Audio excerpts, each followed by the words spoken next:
और इस बीच एक बड़ी खबर आ रही है। पुलिस पर फायरिंग करने का आरोपी जो है उसकी देखिए पत्नी का दौड़ाकर गोली मारने का आरोप था। कल ये खबर सामने आई थी लालगंज कोतवाली से और अब ये खबर है कि इस व्यक्ति की जो है मौत हो गई है। आरोपी की इलाज के दौरान कल जो है उसकी पत्नी का भी स्टेटमेंट सामने आया था जिसमें वो कहती है कि बाद में पुलिस वाले आते हैं, 3-4 गाड़ियों में आते हैं और फिर खुद ही गोली मारकर जख्मी भी दिखाते हैं और मेरे पति पर हमला करते हैं। पत्नी का दौड़ाकर गोली मारने का आरोप। लालगंज कोतवाली के बाबूतारा गांव की घटना है। जो आरोपी था उसके इलाज के दौरान मौत हो गई है। घायल तौफीक ने लखनऊ में दम तोड़ दिया है। इस वक्त की बड़ी खबर, तो लखनऊ से इस वक्त एक बड़ी खबर आ रही है। कल एक बदमाश को पुलिस ने पकड़ा। उसकी पत्नी का स्टेटमेंट आया कल सामने जिसमें उसने ये कहा कि उसके पति को दरअसल घर से उठाया गया और अब ये और फिर जो है गोली मारी गई। खबर ये भी सामने आती है कि वो बदमाश भाग रहा था, उसके बाद पुलिस पर उसने हमला किया और फिर पुलिस ने जवाबी कार्रवाई की। लेकिन अब खबर आ रही है कि पुलिस की गोली से घायल तौफीक की इलाज के दौरान मौत हो गई है। कल जब ये पूरा घटनाक्रम हुआ तो 2 पुलिस वाले भी जख्मी हुए थे और अब लोगों में पुलिस के खिलाफ भारी गुस्सा है। इस वक्त की बड़ी खबर जिससे हम आपको रूबरू करा रहे हैं लखनऊ से। और एक बार फिर से इस घटना के बाद जो है पुलिस महकमे पर सवाल जरूर खड़े होंगे।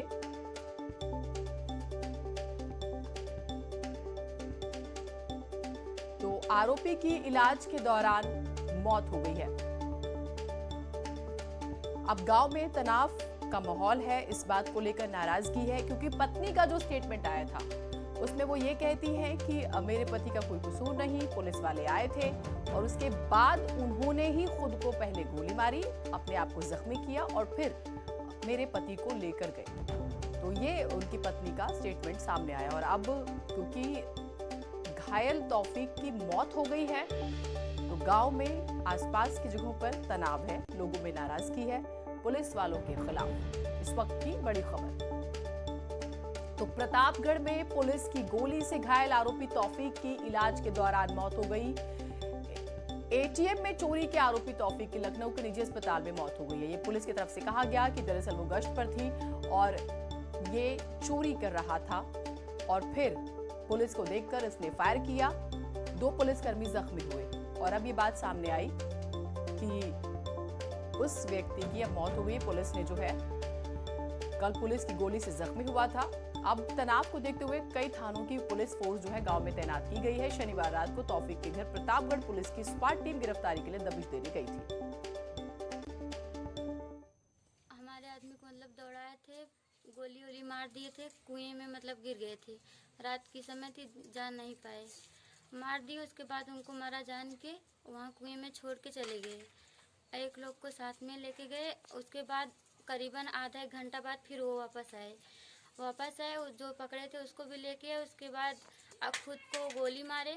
एसओजी वाले और पुलिस भी साथ में आए थे, 4 और गाड़ी आई थी। फिर उसके बाद चले गए गोली मार के।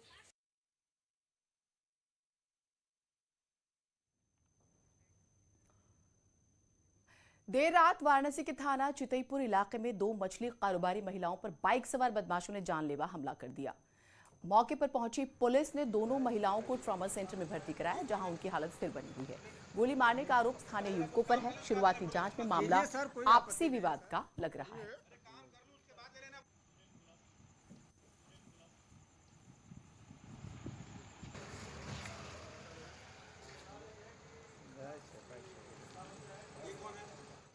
चितईपुर में एक गोली चलने की घटना हुई है। इसमें 2 व्यक्ति मोटरसाइकिल से आए, 2 महिलाएं जिनसे उनका मछली को लेकर कोई विवाद था, मछली को बेचने को लेकर उन पर उन्होंने गोली चलाई जिसमें एक महिला को पीठ में गोली लगी और एक को हाथ में गोली लगी। दोनों की हालत फिलहाल खतरे से बाहर है, हालांकि उनका समुचित इलाज ट्रॉमा सेंटर में चल रहा है। जो एक्यूज्ड हैं उनकी तलाश के लिए पुलिस जगह जगह पर टीमें दबिश दे रहे हैं। आज विधानसभा उपाध्यक्ष पद के लिए चुनाव होगा। बीजेपी ने एसपी के बागी विधायक नितिन अग्रवाल को अपना उम्मीदवार बनाया। उनके नामांकन में कल सीएम योगी खुद मौजूद रहे। समाजवादी पार्टी की ओर से नरेंद्र सिंह वर्मा जो हैं वो प्रत्याशी हैं। तो आज का दिन बेहद ही महत्वपूर्ण। उपाध्यक्ष जो है वो कौन बनेगा, सबकी इसी पर नजर। तो देखिए, प्रत्याशी उतारे गए, उसमें भी बहुत महत्वपूर्ण गणित है। नामांकन में योगी मौजूद रहे, नरेंद्र अग्रवाल जो हैं, नितिन अग्रवाल माफ कीजिए, वो बागी हुए समाजवादी पार्टी से, और नरेंद्र सिंह वर्मा एसपी प्रत्याशी। और नरेंद्र सिंह वर्मा के जरिए दरअसल समाजवादी पार्टी ने कुर्मी वोटर्स पर दांव खेला है, जो कि अमूमन बीजेपी का वोटर रहा है। कल लखनऊ में विधानसभा उपाध्यक्ष पद के लिए नामांकन किया गया। नितिन अग्रवाल के नामांकन के लिए सीएम योगी खुद पहुंचे थे। नितिन अग्रवाल एसपी के बागी विधायक हैं और कुछ समय पहले बीजेपी में शामिल हो गए थे। नितिन पूर्व सांसद नरेश अग्रवाल के बेटे हैं।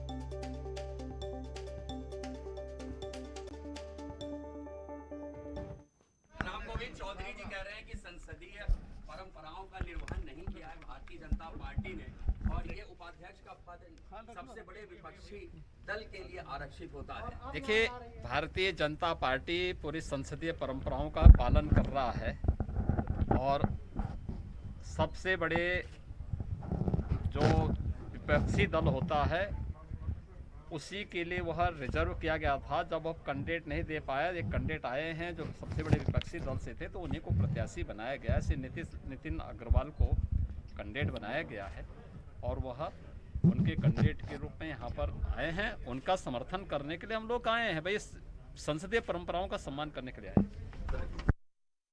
देखिए, विषय किस पार्टी का, कौन सी दल का है, ये विषय नहीं होना चाहिए। आज नामांकन क्योंकि विधानसभा उपाध्यक्ष के पद का हुआ है, तो एक संवैधानिक पद है। और मैं तो कहूँगा कि आज आदरणीय नेता सदन ने आके मुझे आशीर्वाद भी दिया है। मेरे विपक्षी दल के भी विधायकों ने मेरे प्रस्तावक बने हैं, और ये एक परंपरा है कि नेता सदन प्रस्ताव करते हैं, विरोधी दल के नेता उनका समर्थन करते हैं। यही एक परंपरा चली आ रही है, और इस परंपरा का सरकार ने निर्वहन किया है बहुत अच्छे से। उसका सम्मान करती है सरकार, और मैं इसके लिए माननीय नेता सदन और सभी का आभार व्यक्त करता हूँ। आप जैसे जानते हैं, वोटिंग होनी है, 2 प्रत्याशी आ गए हैं, गुप्त मतदान होना है, और मुझे पूरा विश्वास है कि सभी का समर्थन मुझे मिलेगा।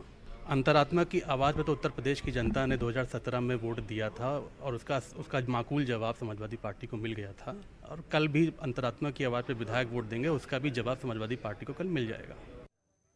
वहीं एसपी प्रत्याशी नरेंद्र सिंह वर्मा ने कहा है कि अगर संसदीय परंपराओं का पालन होगा तो ये पद उन्हें ही मिलना चाहिए। सदन में सबसे बड़ा विपक्षी दल समाजवादी पार्टी ही है।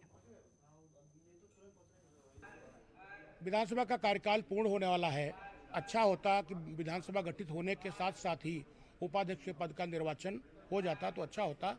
अब तो 3 महीना बचा है, लेकिन उसके बाद भी जो उपाध्यक्ष के निर्वाचन की प्रक्रिया प्रारंभ हुई है, क्योंकि हमारी पार्टी विपक्ष का सबसे बड़ा दल है, और संसदीय परंपराओं के अनुसार विपक्ष के सबसे बड़े दल को उपाध्यक्ष के पद का दायित्व दिया गया है, और अभी तक उत्तर प्रदेश में निर्विरोध रूप से ये दायित्व विपक्ष को मिलता रहा है, कभी चुनाव नहीं हुआ है।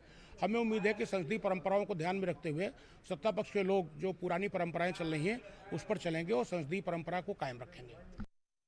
बीजेपी की 5 राज्यों में चुनाव को लेकर बड़ी बैठक है। आज दिल्ली में जेपी नड्डा ने ये बैठक बुलाई है। पदाधिकारी इसमें शामिल होंगे। प्रधानमंत्री मोदी भी शामिल हो सकते हैं। खबरें ये भी है, चुनाव प्रभारी प्रदेश अध्यक्ष भी शामिल होंगे। चुनाव को लेकर रणनीति पर मंथन होगा।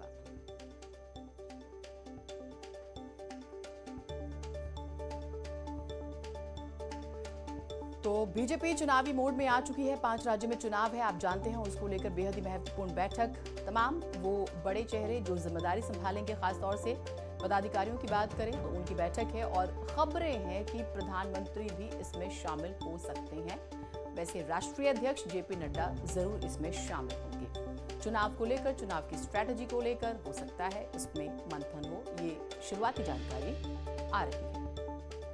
तो बड़ी बैठक है 5 राज्यों में चुनाव को लेकर, और सबसे महत्वपूर्ण संभावना है कि प्रधानमंत्री भी इस बैठक में शामिल हो सकते हैं।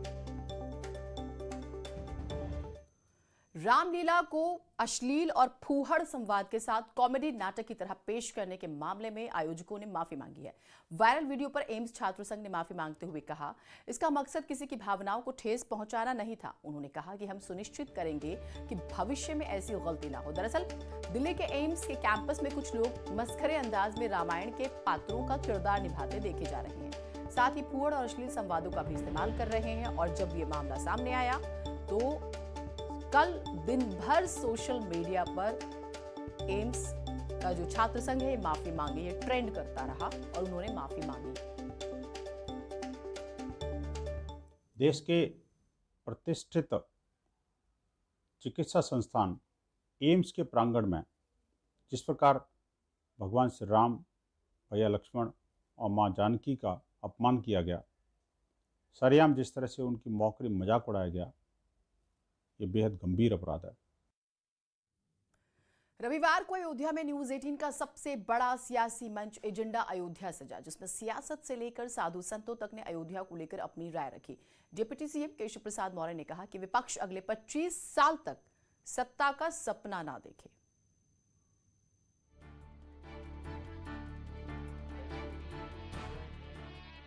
रामनगरी में न्यूज 18 के खास कार्यक्रम एजेंडा अयोध्या का मंच सजा, जिसकी शुरुआत रामधुन के साथ हुई।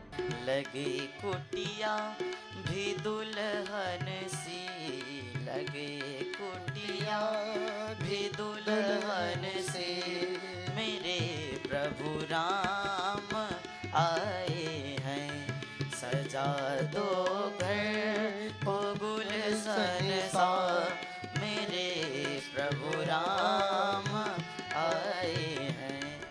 एजेंडा अयोध्या में डिप्टी सीएम केशव प्रसाद मौर्य ने अखिलेश यादव के 400 सीट जीतने वाले बयान पर तंज कसा। उन्होंने 14 में क्या दावा किया था, 17 में क्या दावा किया था और 19 में क्या दावा किया था। तो 22 में वो 400 नहीं, वो अभी कहने को 800 कह सकते हैं, लेकिन मुंगेरी लाल के हसीन सपने देखने से हम नहीं रोक सकते। लेकिन जनता उनको लगातार 3 बार परास्त कर चुकी है, चौथी बार परास्त करने के लिए तैयार बैठी है।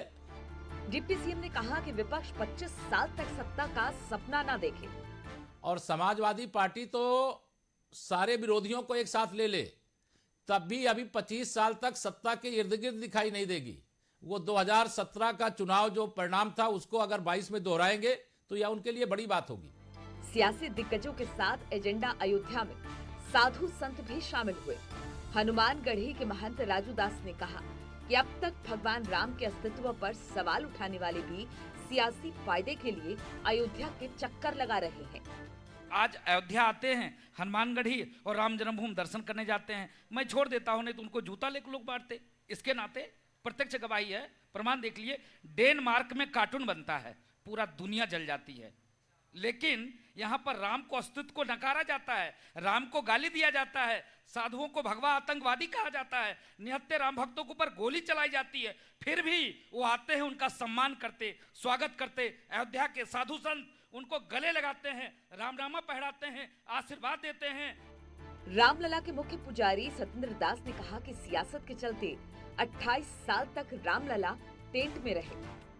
जब हम पुजारी हुए तब तो विवादित ढांचा रहा। 6 दिसंबर को ढांचा गिर गया, रामलला त्रिपाल में आ गए।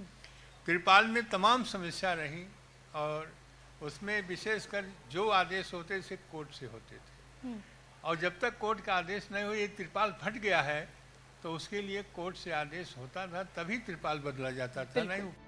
अयोध्या के मेयर ऋषिकेश उपाध्याय ने कहा कि पूर्व सीएम कल्याण सिंह ने राम मंदिर के लिए सत्ता तक ठुकरा दी थी। भगवान राम के लिए आपके नेताजी मुलायम सिंह ने गोली चलाई, तो वहीं हमारे कल्याण सिंह ने कहा कि भगवान राम के लिए ऐसी 100 सत्ता को मैं लात मारने को तैयार हूं, और उन्होंने लात मार दिया। बाबरी मस्जिद के पक्षकार रहे इकबाल अंसारी ने कहा कि राम मुसलमानों के भी पूर्वज हैं। सवाल अयोध्या का है, सवाल धर्म का है।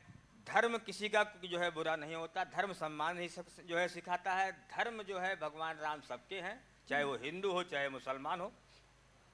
कोई मुसलमान राम का विरोध नहीं करता, क्योंकि हमारा मजहब साफ कहता है कि जो है धर्म का विरोध ना करो। विरोध होता है जो गलत काम करने वाले इंसान होते हैं उनका किया जाता है, ना कि भगवान का किया जाता है, देवी देवताओं का किया जाता है, ऐसा नहीं है। लेकिन हम जरूर ये कहना चाहते हैं कि अयोध्या जितनी पेपरों में दिखाई पड़ती है डेवलप, उससे अभी जो है कहीं बहुत ज्यादा कम है, पीछे, अभी बहुत पीछे है।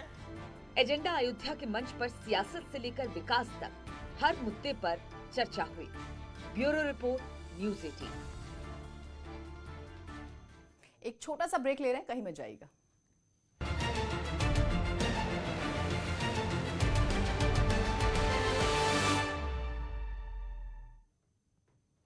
ब्रेक के बाद स्वागत है आप सभी का। हरदोई में देर रात आई आंधी और तेज बारिश ने 2 मजदूरों की जान ले ली है। दोनों आंधी पानी से बचने के लिए पेड़ के नीचे खड़े हुए थे, लेकिन पेड़ गिरने से 2 मजदूरों की दबकर मौत हो गई। हादसा हरदोई के टड़ियावा में हुआ। कई जिलों में बारिश कल से ही हो रही है।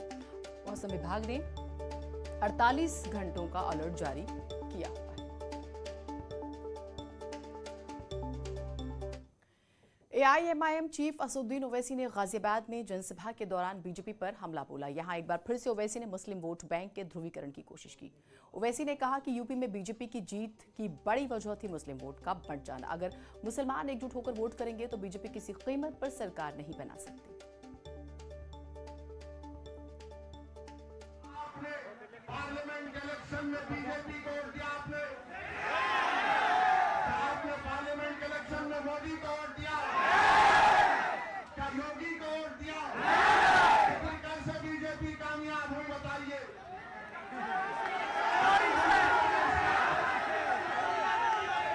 मेरे अजीज दोस्त और कुछ लगाओ, मैं आपको बताने आ रहा हूं कि इस विधानसभा के चुनाव में अगर उत्तर प्रदेश का मुसलमान मुत्तहिदा तौर पर अपने वोट का इस्तेमाल करेगा तो यकीनन इंशाअल्लाह ताला उत्तर प्रदेश के मुसलमानों की ताकत इन तमाम पार्टियों को नजर आ जाएगी। उन्नाव में भंडारे का प्रसाद खाने से 20 से ज्यादा लोग बीमार हो गए। असोहा ब्लॉक के मखदूम खेड़ा में प्रसाद खाने के बाद अचानक लोगों की तबीयत बिगड़ने लगी। इसके बाद उन्हें सामुदायिक स्वास्थ्य केंद्र में भर्ती कराया गया। वहीं एसडीएम और तहसीलदार भी बीमार लोगों का हाल जानने के लिए पहुंचे।